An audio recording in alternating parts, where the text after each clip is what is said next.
to show y'all real quick how this worked on the vacuum shutoff.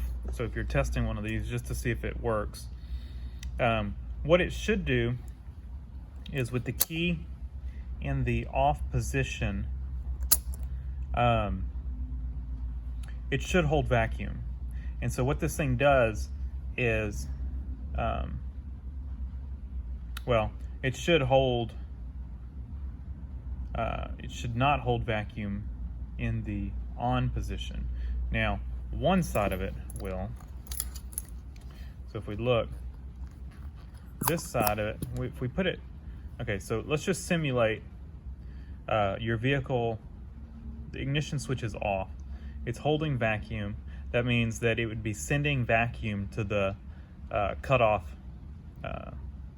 vacuum diaphragm that cuts fuel off to the engine. So when you turn the key on, then the vacuum gets released. Now, this thing should hold vacuum on one side of it. So we know that this side of it is the diaphragm side. So the side closest is going to be to the diaphragm because it's releasing vacuum. But the other side should hold vacuum because you don't want a vacuum leak when the key is on. So let's check that.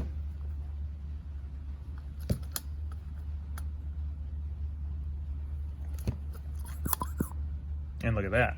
See, it holds it. Now what we'll get is when we turn this off, our vacuum should go to this side of it. So I'm going to plug this side of it. We'll turn the key off and see we're still holding vacuum. If I remove my finger from this, then we should lose all vacuum. We did. So this switch is working perfect. It's holding vacuum perfectly. I don't know, I think my other one works fine, but we know this one is not leaking at all. So this one's in really nice shape.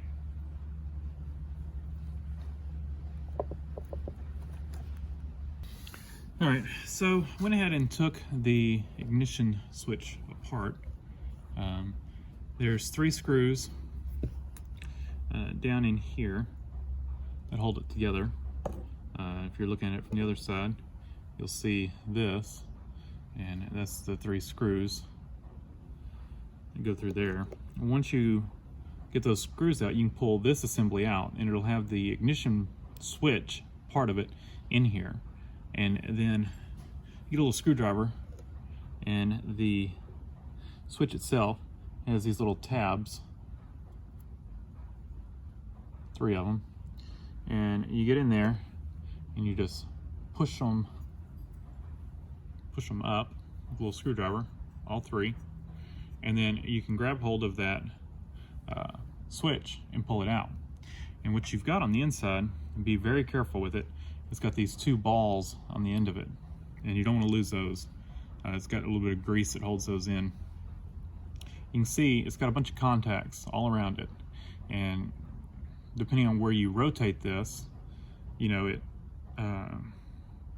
either engages those contacts or pulls them away.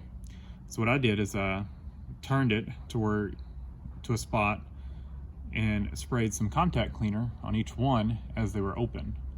So, you know, rotate it, open a set of contacts, spray some contact cleaner in there, and then do that till they were all cleaned out. And so that's, I'm gonna call that good as far as just cleaning this thing up. It was probably fine to begin with, but you know, that contact cleaner is definitely not gonna hurt things. So I'm gonna put a little bit of grease back on here, and we will probably, I'm gonna try to clean this up a little bit. It looks like some oil's gotten in here. And so we'll clean that up a little bit, and then go ahead and assemble this thing back together. And then I think we'll be good. We'll be good. We'll call this thing ready to go. I don't really think I want to tear into it much further than this. All right, and so I figure I'd just show y'all going back together with this thing real quick. If you can see these are rounded, squared off. So you can't put this thing, well, I guess you could put this thing in the wrong way. but squared off, rounded, rounded. So we'll go in like this.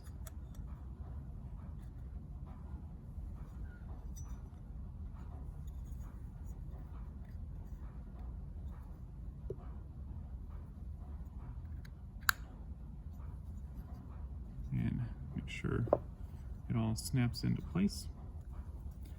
And what we might need to do is, since I rotated that thing, I probably need to check and make sure. So it's got a locking spot right there. We need to make sure we're not in that locking position. So we're going to try to rotate this into the off position. And that should be, let's see. So that springs out.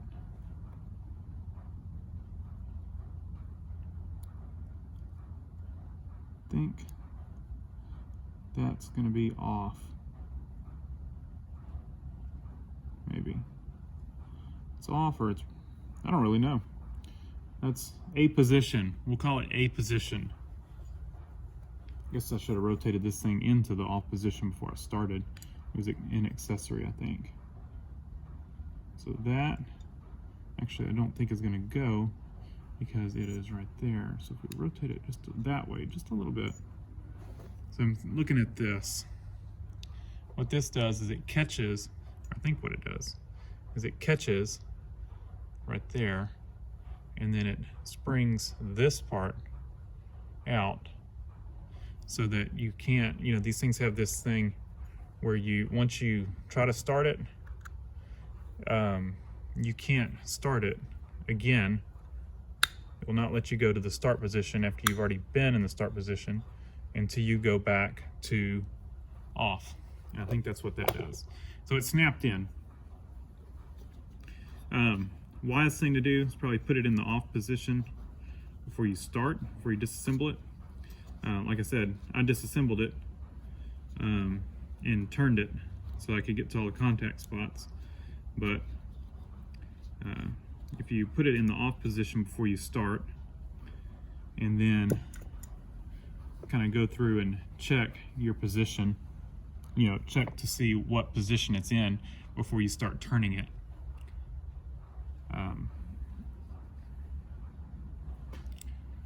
It's probably be a wise decision.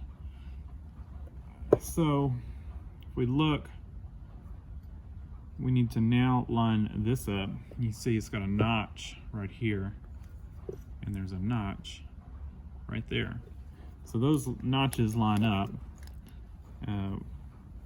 What we don't know is if our switch is in the right position. So what I'm going to do is do this, and then put our key in here.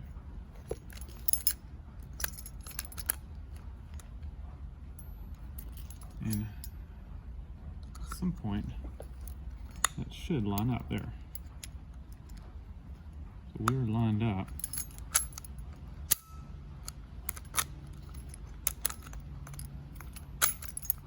So that should be right. I don't think we could have it like 180 off or anything like that. What I'll do is, you can see that position right there. I'll look at when I get my other one off, I'll double check that position there. Like I said, I should have verified my position. I didn't think I was going to tear it down that far.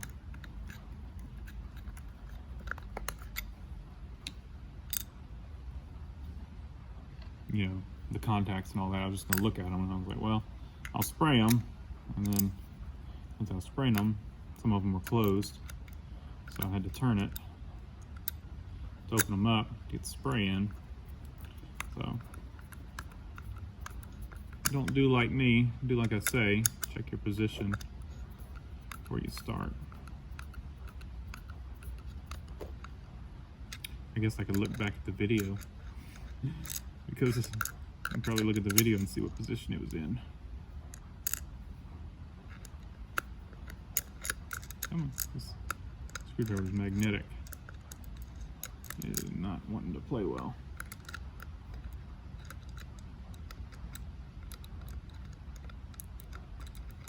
Oh, come on, there we go.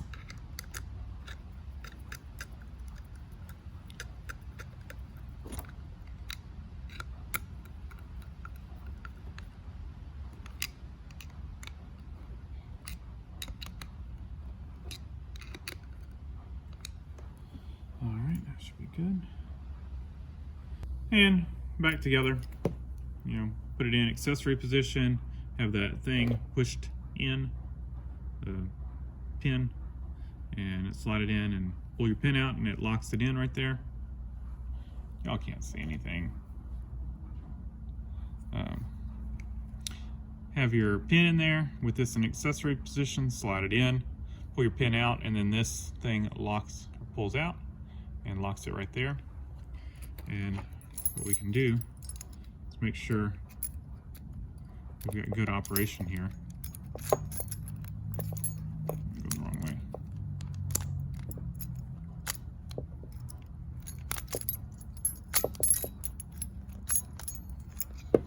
And we can watch this side of it. So when we go to start, that's start. See, it locks. Can't go to start again. Turn off, back on, and we can go to start again. Locks. And then we pull the key out. The steering wheel lock should pop out, and it does. So we've got good operation. And I've got 2 keys. I went and had one made. These are not very good keys. I just wanted to make sure I could get a key made, and I can.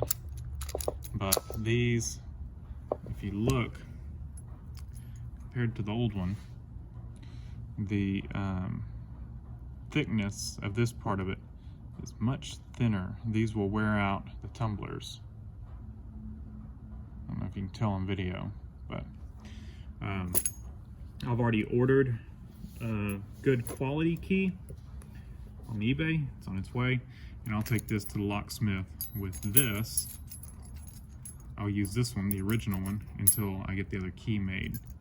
But this is an original Mercedes-Benz key, but I picked up a good quality clone of this that's got a good thick pattern, similar to this key, which is the one I'm using for my parts, or for my car right now. You can see it's much thicker here, like the original. Now the original, these are steel, if I remember right, and these are not, but you know, that'll hopefully mean that the key wears out and not the tumbler itself, the ignition cylinder. So that key's on its way. I'll get it cut. Until then, I will use this original one. So I'm gonna go put this in my car. All right, so I got the switch out of, or the assembly out of my car, and here it is. And I noticed one thing different. It's got a different switch right here. So we're gonna have to switch those over. But I did notice something.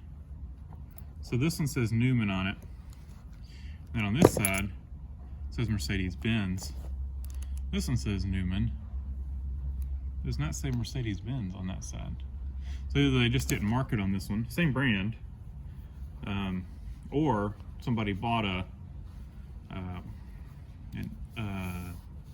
OEM, you know, not aftermarket, but you know, one directly maybe from the supplier and not through Mercedes, and so it's missing the spot there, or it could be the original and it's just not on there. This, I don't think this was plugged into anything on my car. I didn't unplug it, but evidently it's there for a reason. So we're gonna go ahead and swap it over. I don't know why it's there, but like I said, we'll swap it over. I think all this thing does is just slide out of here. We can try it on this side. It looks more open on this side. If we just push,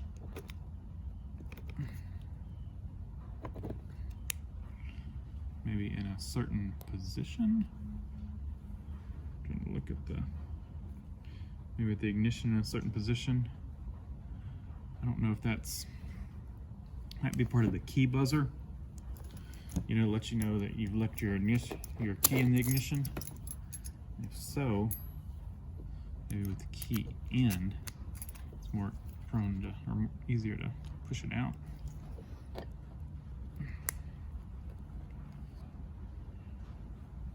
Something to push with. Don't think it'd go that way. I think it'd have to go this way.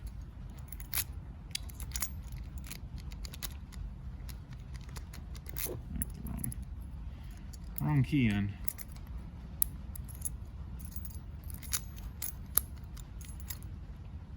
Yeah, that feels easier to come out now. The key's in. Let's just push. Yep. So turn the key on, and it'll get you in a position where you can pull that out. So it's got a little thing it pushes in on. So let's go over to this one. And key on. And that should. This thing's nasty. Oh, we're going. We gotta go this way on this one. Right? Is that the way I decided? Let's see. It's facing that way. It goes this way.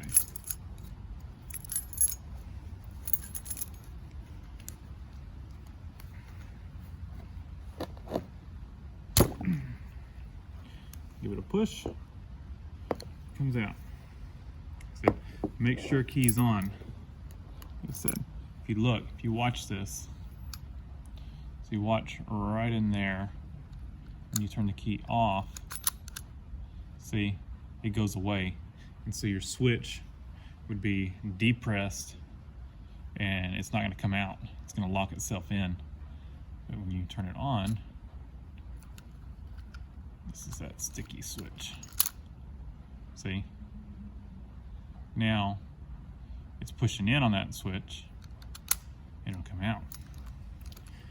So I'm going to swap that over to the other one and I'll go put this one in. No need to video the installation. It'll go in just like it came off. Make sure you line up the little pin. You have to depress it, push this in, it'll go in the column, release it, make sure you lock it in, and then lock your collar, that locking collar on, and it will need to lock around here and the steering shaft, so make sure you get that right. Plug all your connectors in, put the dash back in, plug your vacuum lines in, make sure you get them correct on which one's which. Plug your ignition switch back in. One thing I was going to do is just make sure that lined up correctly. So we turn this one so this one gets all stuck.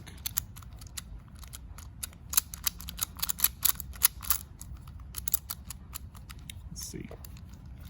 We can go like that. So there.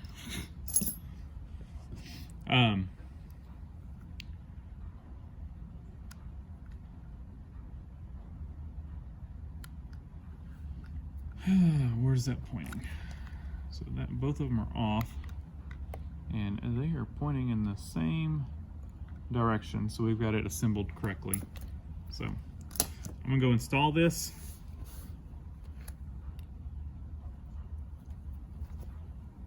I'm gonna give it a little shot of oil right there, just a light drop, just to lube that slider that goes right here, to lube that up, and I'll just a dab, then I'll put my switch in.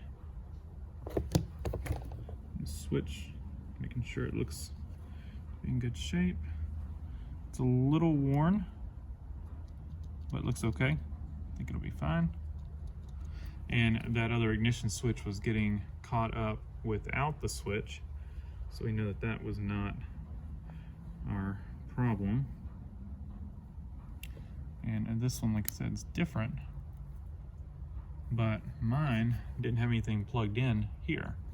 But we're gonna go ahead and use this one. It actually looks to be in better shape than that one. That one's looking a little worn. And it's possible somebody unplugged that and didn't plug it back in on my car. Or this could have came out of some other car, you know, like maybe a 126 or something, I don't know. Or 124. But I'm gonna look, see if I've got a connector for that. If I do, I'll plug it in. If not, we'll leave it unplugged and only plug in that one. And we are all done. And I went ahead and just painted this locking collar, cleaned it up, threw some paint on it. Looks much better. And you know, that versus that, big difference, right? And then mine never had this little silver trim. That one came off the parts car. All mine had was the little black plastic piece that goes on the inside of the trim. I guess somebody left it off at some point. So much better, and it's got a good working ignition switch. The other thing I forgot to mention is the glow plugs didn't always work. You would turn the key on, glow plug light would not turn on, so you'd turn the key off, back on a couple times. It only do it every once in a while, and then they would come on.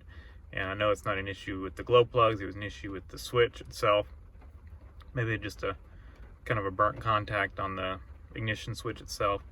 But another reason that I just went ahead and just swapped the whole thing out. So not too bad of a job. And just make sure you hook everything back like you took it off. And as for that plug, I could not find the extra plug on the switch. I could not find anything that it plugged into, so I can only assume that it's not used for anything on this one. If you know what that is, know what it's for, leave a comment down below and let me know. So, thanks for watching. Leave a comment down below, hit the like button, and subscribe for more.